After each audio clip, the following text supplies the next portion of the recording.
Hi, ఇదేంటి అనుకుంటున్నారా? ఇది మన అలోవెరా జెల్ అండి. దీన్ని డ్రై స్కిన్ వాళ్ళు ఎలా వాడాలి, అలానే ఆయిల్ స్కిన్ వాళ్ళు ఎలా వాడాలి అనేది అయితే ఈరోజు నేను చెప్తాను. లాస్ట్ వరకు చూడండి, మీకు క్లియర్గా ఉంటుంది. మధ్యలో స్కిప్ చేస్తే మీకు అర్థం కాదు. సో దీన్ని ఎలా ప్రిపేర్ చేశాను చూడండి. ముందుగా అయితే లిక్విడ్ని నేను ఇలా ప్రిపేర్ చేసుకున్నాను. సో దీన్ని ఎలా ప్రిపేర్ చేశానో చూసేద్దాం రండి. ముందుగా అయితే మా తొట్టెలోనేమో నేను అలోవెరా మొక్కలు అయితే పెట్టుకున్నానండి. చూడండి, దీని నుంచి ఒక 7 లీవ్స్ అయితే తీసుకున్నాను. దీని నుంచి వచ్చే ఈ ఎల్లో కలర్ది మొత్తం పోవాలండి, అది ఉంటే ఇచ్చింగ్ అవుతుంది. సో అదంతా పోయాక మంచిగా ఇలా అయితే వాష్ చేసుకున్నాను.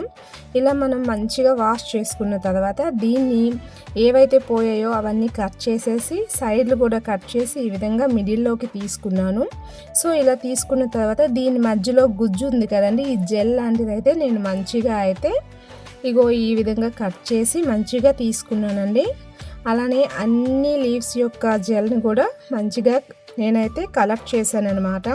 చూడండి, దీన్ని డ్రై స్కిన్ వాళ్ళు ఎలా వాడాలి, ఆయిల్ స్కిన్ వాళ్ళు ఎలా వాడాలి అనేది నేను చెప్తాను. చివరి వరకు అయితే చూడండి.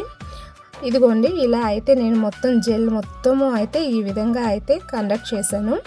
సో దీన్ని నేను ఇప్పుడు మిక్సీలో వేసుకుంటే 1 మినిట్లో అయితే మనకి పని అయిపోతుంది. బట్ నేనేం చేస్తున్నానంటే మన ట్రెడిషనల్ వేలో ఈ విధంగా రోల్లో వేసుకొని నేనైతే గ్రైండ్ చేస్తున్నాను అనమాట. సో మా అమ్మగారు చెప్పారు, మనం ఏదైనా కూడా ట్రెడిషనల్ వేలో అయితే బాగా పనిచేస్తుంది అని. మన గోరింటాకు కూడా ఇలా రుబ్బి పెట్టుకుంటే బాగా పండుతుంది, అదే మిక్సీలో వేసేదానికన్నా. అలానే మనం ఏది పచ్చళ్ళు అయినా కూడా మిక్సీలో కన్నా కూడా ఇలా రోల్లో రుబ్బుకుంటే టేస్ట్ కూడా సూపర్గా ఉంటుంది, మళ్ళీ హెల్దీ కూడా. కాకపోతే కాలంతో పాటు మనం కూడా మారిపోతూ వచ్చాము. సో నాది ఈ మధ్య డ్రై స్కిన్ బాగా అయిపోతుందండి, అందుకోసమని కొంచెం కష్టపడి ఈ విధంగా అయితే చేశాను. సో ఇగోండి, ఇలా అయితే నియర్లీ ఒక 20 మినిట్స్ అయితే పడుతుంది మనకి అది లిక్విడ్లో ఫామ్ అవ్వడానికి. కొంచెం కష్టపడాలి, బట్ రిజల్ట్ బాగుండాలి అంటే తప్పదు. సో ఈ విధంగా అయితే చూడండి వచ్చింది. అయినా చిన్న చిన్న ముక్కలు అయితే ఉండిపోయాయి, వాటిని కూడా ఇంకొకసారి చేసేస్తా అయిపోతుంది.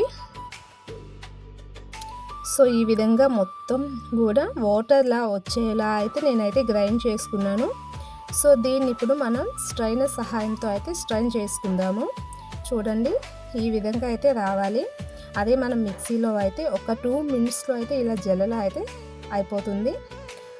ఇగోండి, ఇలా నేనైతే స్ట్రైనర్ సహాయంతో అయితే స్ట్రైన్ చేస్తున్నా. బట్ ఇదైతే నో యూజ్ అండి. చూడండి, డ్రాప్ పడుతుంది. ఇలా అయితే అయ్యే పని కాదని మంచి పల్చటి కాటన్ క్లాత్ అయితే తీసుకున్నాను. ఈ విధంగా కాటన్ క్లాత్లో వేసేసి మంచిగా అయితే ఈ విధంగా నేను వడకట్టుకున్నాను అనమాట. చూడండి ఎంత బాగా వస్తుందో జెల్. ఈ విధంగా అయితే జెల్ అయితే ప్రిపేర్ చేసుకోవడం అయిపోయింది. సో ఈ జెల్ని మనం అప్పటికప్పుడు మనం తలకి పెట్టుకోవచ్చండి. కాకపోతే నేను స్టోర్ చేసుకుంటున్నాను. నేను ఎక్కువగా ఫేస్కి అయితే యూస్ చేయాలి, స్కిన్కి అనుకుంటున్నాను కాబట్టి దీన్ని అయితే నేను స్టోర్ చేసుకోవాలి. సో దీన్ని ఎలా వాడాలి అని చెప్తా అన్నాను కదా. ఇప్పుడు చూడండి, దీన్ని మనం తలకు పెట్టుకోవాలంటే వెంటనే పెట్టుకోవాలి. ఫ్రిడ్జ్లో స్టోర్ చేసాకైతే పెట్టుకోకూడదు, అలా అయితే తల పట్టుకుంటుంది.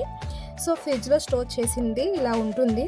సో చూడండి ఎంత మంచిగా స్కిన్లో కలిసిపోతుందో, మనకి ఎటువంటి కొంచెం ఆయిల్ ఏముండదనమాట.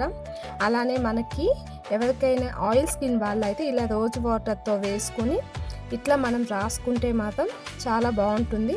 అదే మనకి డ్రై స్కిన్ వాళ్ళైతే విటమిన్ ఈ క్యాప్సూల్స్ ఉంటాయి కదా, వాటిని వేసి మంచిగా యూస్ చేసుకోవచ్చు. సో ఇదండి జెల్. మీకు నచ్చిందా ఈ ప్రాసెస్? నచ్చితే లైక్ చేయండి, అలానే ఎలా ఉందో కామెంట్ చేయండి. మరొక మంచి వీడియోతో మళ్ళీ కలుద్దాం. ఈ వీడియో మీకు నచ్చితే లైక్ చేసి అలానే హైప్ కూడా చేస్తే మరొక కొంతమందికి అయితే ఈ వీడియో చేయడం జరుగుతుంది. Thank you for watching.